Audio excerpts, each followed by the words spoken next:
Hindi mo ba alam? Ako ay nagpapalit ng mahiwagang diaper mo.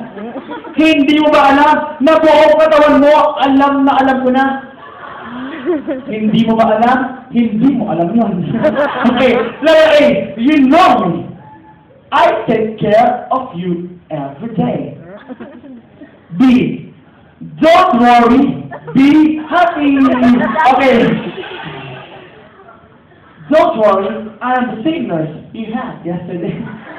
Ang ate naman ng nurse ito. So, mali niya naman. Letter B. Letter B, ano to?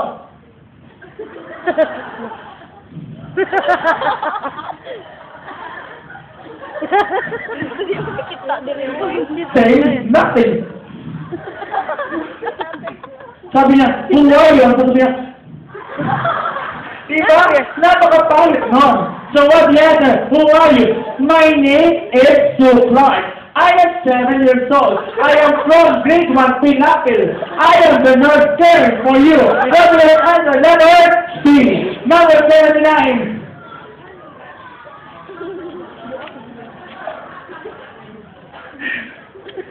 Okay, increasing IDP. What's the normal intracranial pressure? 10 to 21 is intraocular pressure. Intraocular pressure.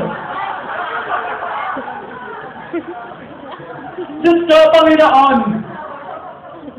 Letter O ba ito? Mali yata. Barihan. Check mo sa iyong visual skills dyan. Baka... Sino mo na? Dyan, see? Okay,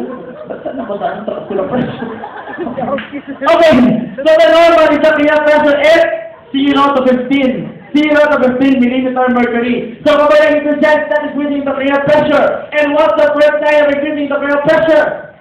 Breathlessness together with your irritability and the late sign that you're Cushing. Shy? Yes. So tingnan natin.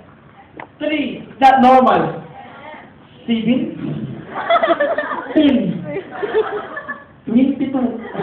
Very good. So what's the answer? Letter B. Number 18. A client with head trauma develops urine output of 300 ml per hour. Is that science or DI? Huh? Okay. Head trauma. You know DI. You know science. You know science? Yes, naman kayo din. Science. Okay. Pero dahil alam nyo, i-discuss ko. Okay. A client with head trauma develops a urine output of 300 ml per hour, dry skin, and dry mucous membrane. Is that science or diabetes insipidus? Diabetes insipidus because of decreasing urine output. So kapag may diabetes insipidus ka, are you dehydrated?